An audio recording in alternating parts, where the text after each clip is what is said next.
Bonjour tout le monde, j'espère que vous allez bien. Aujourd'hui je vous retrouve pour une vidéo qui n'était pas prévue à l'origine. Aujourd'hui en fait on est lundi et normalement mes vidéos je les tourne le dimanche. Mais hier, je vais tout vous avouer, j'avais pas envie de filmer, j'avais la migraine et au final on est sorti, on s'est bien baladé, on a bien profité du soleil. Ce qui fait qu'en rentrant il faisait un petit peu sombre et j'avais vraiment pas envie de filmer. C'est pour ça qu'il n'y a pas eu de vidéo ce matin. Et donc je vous disais que cette vidéo n'était pas prévue. En fait je viens de recevoir un colis de ma maman de France et vous allez voir qu'il y a des petites choses dedans qui sont très chouettes et que j'avais vraiment envie de partager avec vous. Et ça sera également l'occasion de vous montrer mes petits emprunts de bibliothèque et une petite trouvaille de boîte à livres. Donc ça ressemble un petit peu à une sorte de mini book haul slash unboxing, quelque chose comme ça. C'était pas du tout prévu, donc ça va être une vidéo assez courte, assez rapide et surtout pas préparée du tout. Donc ne vous en faites pas si je raconte plein de bêtises. Alors on va commencer tout de suite avec donc ce que ma maman m'a envoyé. J'ai déjà préouvert le colis pour que ça fasse moins de bruit et surtout parce que j'avais pas forcément envie de tout vous montrer. Si vous voulez tout savoir, elle m'a envoyé de la nourriture, elle m'a envoyé d'autres petites choses. Dans la nourriture, elle m'a notamment envoyé du saucisson, des gaufres fourrés parce que ma famille est du Nord et également des hérissons à la guimauve parce que ça c'est juste la vie, c'est la base, c'est ma drogue et je n'en trouve absolument pas ici. Mais donc ça je vous le montre pas, je vous montre ce qui à mon avis vous intéressera davantage. Tout d'abord, cette magnifique BD, il s'agit de 4 sœurs, le tome 2, donc Hortense, qui est l'adaptation en BD des romans de Malika Ferjouk. On est ici sur une adaptation faite par Cathy Bor.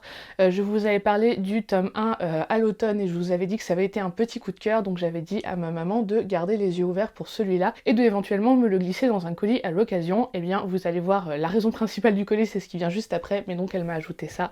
Je suis trop contente, merci beaucoup maman. Ça m'a limite émue en fait de le voir en ouvrant le colis parce que j'adore cette saga à l'origine et j'aime beaucoup ces BD. Je vous montre juste le style graphique très rapidement. C'est donc l'adaptation des romans de Malika Ferjouk qui ont déjà un certain âge, je dirais qu'ils ont une vingtaine d'années.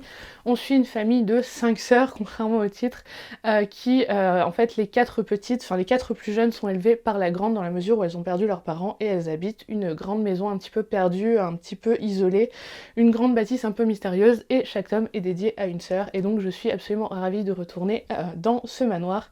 Je suis trop contente de retrouver ces sœurs et notamment Hortense que j'aime beaucoup. Donc on va s'en arrêter là pour celui-là et je vais vous montrer la raison principale de cet envoi. Vous allez être un peu étonnés quand je vais vous montrer. C'est juste une enveloppe. Et là vous allez vous dire mais elle a demandé un colis à sa mère pour une enveloppe.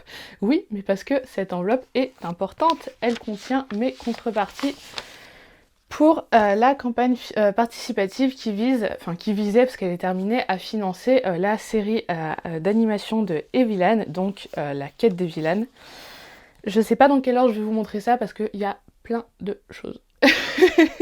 En fait, à l'origine, j'avais inclus mon adresse ici au Royaume-Uni dans la campagne participative, mais depuis le Brexit, les frais de port ont vraiment beaucoup augmenté. Et pour m'envoyer juste cette enveloppe, il me demandait 28 € de frais de port, soit je pense à peu près le même prix que ce que ma mère a dû payer pour m'envoyer un colis de 2 kg. Bref, c'est complètement du délire, c'est pour ça que j'attendais depuis un moment, parce que ma mère les a reçus il y a déjà quelques semaines. Mais les voici. On va commencer, je vais essayer de vous les montrer par groupe entre guillemets. On va commencer par les cartes personnages. Elles sont au nombre de 5. Les voilà. Elles sont très belles. J'aime beaucoup le style. J'ai vraiment hâte de voir la saga. On a donc Evilan bien évidemment, Camille. Ensuite Salim, son meilleur ami. Ensuite Elana, qui est un de mes personnages préférés de la saga et pour qui j'ai énormément d'affection. Edwin, que j'aime beaucoup. Björn, que j'adore. Je sais, je dis ça pour tous les personnages, mais j'ai énormément d'attachement à cette saga. Voilà, j'aurais bien aimé qu'ils incluent Duhomme, c'est pas le cas, c'est pas très grave, mais j'ai vraiment hâte de le retrouver dans la série animée. Duhomme, c'est un peu le sage, c'est le Gandalf du groupe, c'est un personnage qui me fait mourir de rire, mais qui me touche aussi beaucoup, donc j'aurais bien aimé l'avoir en carte. C'est pas très grave, vous me direz. Celles-là sont déjà très bien, je verrai, je vais peut-être en afficher une ou deux au-dessus de mon bureau. On verra comment ça se passe. Ensuite, un petit flyer avec l'affiche de la série. Duhomme, c'est le vieux monsieur que l'on voit juste là. Vous voyez, les designs sont très très beaux, j'aime beaucoup l'esthétique, j'aime beaucoup la palette de couleurs. Si vous regardez là en haut, on a Artis, ce qui est un peu l'équivalent d'un moine ou d'un prêtre, et qui va accompagner les autres dans leur quête. Et le dernier qui est représenté, les deux derniers, ce sont Maniel et Hans, qui sont deux chevaliers qui servent un petit peu de garde du corps à cette quête. Ensuite, nous avons une très jolie carte de remerciement magnifique avec Evilan et Salim qui posent devant l'arche qui traverse le polymage façon un petit peu selfie de vacances. Je la trouve très mignonne. Celle-là, c'est sûr, je vais la mettre au-dessus de mon bureau. Elle prend pas de place et elle est vraiment trop jolie.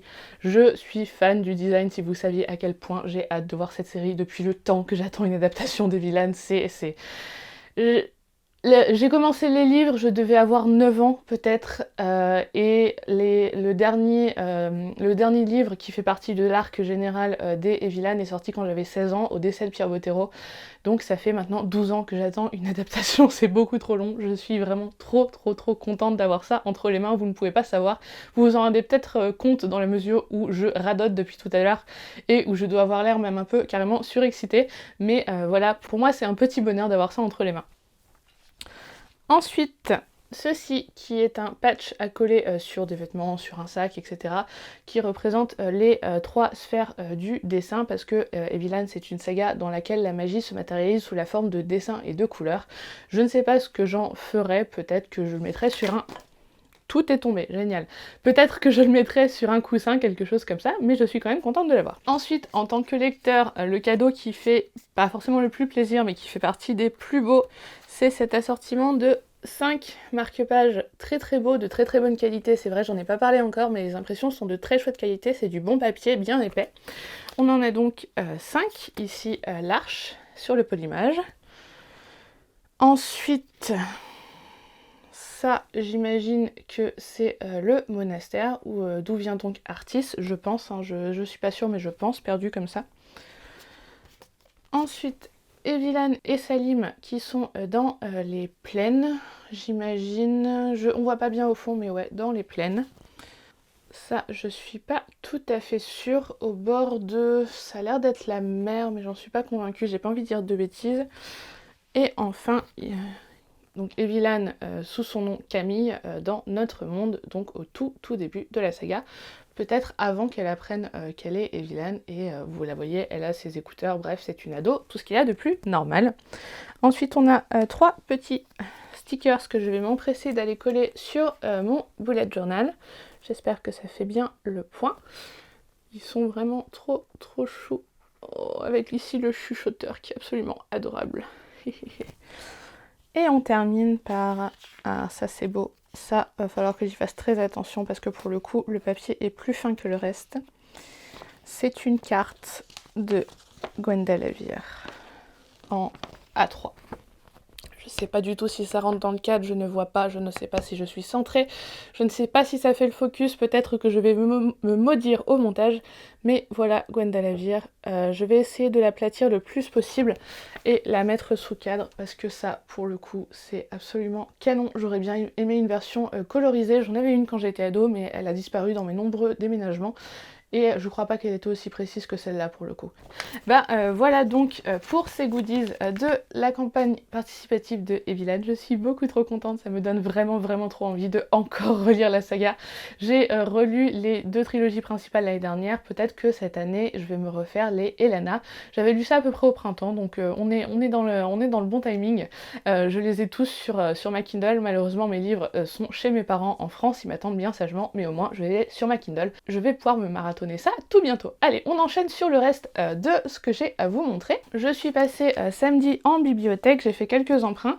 Tout d'abord un Agatha Christie que je ne connaissais absolument pas. Il s'agit de Dumb Witness, qui est donc un Hercule Poirot, et en fait on est dans une affaire où une jeune femme va se blesser en tombant dans l'escalier, et tout pousse à croire que c'est la faute entre guillemets du chien que l'on voit juste ici, qui aurait laissé traîner sa balle de jeu, d'où le fait que ça soit un dumb witness, c'est dumb au sens de muet et non pas de bête, ce qui est une insulte qui à l'origine n'a rien à voir avec le sens premier du terme. Et donc tout le monde est persuadé que c'est la faute du chien, que c'était un bête accident, mais elle a l'impression que quelqu'un en veut à sa peau, et donc elle va faire appel à Hercule Poirot pour l'aider et pour enquêter. Il est assez court ma foi, et comme je vous l'ai dit, je n'en avais jamais entendu parler, c'est pour ça que je l'ai pris, parce que je suis contente de découvrir des nouveaux, ou pour moi en tout cas, des nouveaux Agatha Christie. Ça change un petit peu des éternels classiques que l'on voit et que l'on revoit adaptés sous toutes les formes. Ensuite, quelque chose de beaucoup plus récent, il s'agit de Shadow Black de Sébastien de Castel, qui est donc la suite de, comment s'appelait le premier tome, Spellslinger. En français c'est l'anti-magicien. On est sur une saga ultra connue qui est finie, je crois, ça y est, en 7 ou 8 tomes, quelque chose comme ça. J'avais lu le tome 1 il y a 2 ou 3 ans, mais je n'avais jamais continué. C'est pas que j'avais pas aimé, loin de là, c'est qu'il y a une énorme hype autour de l'anti-magicien et ça n'avait pas été complètement à la hauteur de mes attentes, et surtout au bout d'un moment j'en avais marre d'entendre parler. Donc là, maintenant que la saga est finie, ça commence un petit peu à retomber. Quand j'ai vu qu'ils avaient le tome 2 dans ma bibliothèque de quartier, je me suis empressée de la prendre, d'autant que même si les éditions françaises sont très belles, je trouve que les VO sont absolument canons. J'aime beaucoup cette esthétique carte à jouer, très duochrome, très contrasté. J'adore Rakis, que l'on voit juste là, le fameux Chakureuil, et j'aime beaucoup aussi ce qui est écrit derrière, donc Sorcery is a scam. La sorcellerie, c'est une arnaque. Je vais le lire assez rapidement dans la mesure où c'est un emprunt de bibliothèque, c'est pas très long, ça reste du young adult, donc ça se fera une place sans mal dans mes lectures, même si en ce moment j'ai pas non plus un rythme dingue. Ça devrait arriver à se caler. Dernier emprunt de bibliothèque, ça n'a rien à voir avec les romans, mais comme je sais que vous êtes plusieurs à être intéressés par le sujet, je vous le montre. Il s'agit de The Magic of Watercolor Flowers de Paul Riley. On est ici sur un livre qui traite donc des fleurs à l'aquarelle. J'ai déjà un ouvrage sur le sujet, c'est un sujet qui, je me vante pas du tout, mais avec lequel je suis plutôt à l'aise. J'ai pas forcément envie de prendre les bases, donc je l'ai pas pris comme guide de tutoriel, mais plutôt comme inspiration, parce que notamment il y a des pages dédiées à l'intégration des fleurs dans les paysages, et c'est plutôt ça qui me plairait. Notamment, je vais vous trouver la page avec les nénuphars que j'avais trouvé très belle. Et je vous dis ça, mais je vais pas la trouver.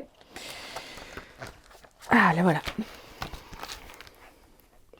Ça, pour le coup, ça m'a beaucoup plu, et en fait ça tombe bien parce que ça fait partie des pages qui sont simplement là comme inspiration, il n'y a pas d'explication, donc le but ça sera d'essayer de retrouver les techniques utilisées par moi-même. Voilà, c'est pas du tout quelque chose que je lis de manière assidue et précise, c'est plutôt je compulse les pages quand j'ai besoin d'idées, s'il y a une palette de couleurs, s'il y a une lumière, quelque chose qui m'inspire, j'essaye de recopier ce qu'a fait l'artiste avec mes propres moyens, mes propres techniques. C'est pas toujours très glorieux, mais en tout cas ça fait travailler et ça change un petit peu, parce qu'en ce moment je peins principalement des paysages, donc des fleurs, même intégrées dans les paysages, ça change, c'est un petit peu plus précis quand même. Et on en arrive à la fin de cette petite vidéo improvisée. J'ai trouvé en boîte à livres l'autre jour American Gods de Neil Gaiman, et là vous allez me dire mais pourquoi elle a pris ça en boîte à livres? Elle l'a lu, elle le connaît par cœur pratiquement. Oui, j'ai déjà lu American Gods, mais je l'avais lu en e-book. Je ne l'ai pas pris en boîte à livres dans l'optique de le garder, forcément, c'est pas ça. C'est parce que j'avais bien envie de le relire, et que pour le coup, le relire en papier, ça me motivera davantage que de le relire en e-book. Me demandez pas pourquoi, voilà, c'est tout, c'est des fois, l'avoir entre les mains, c'est plus facile pour moi. Et surtout, il y a quelque chose en plus dans cette édition, sinon je ne l'aurais pas pris. Il y a une novella incluse à la fin, il s'agit de The Monarch of the Glen, qui n'a pas l'air très longue. Je sais pas si vous vous rendez compte, mais ça représente ça dans le roman. Donc certes, American Gods est très épais, mais je pense qu'on est sur une 60aine de pages, pas plus.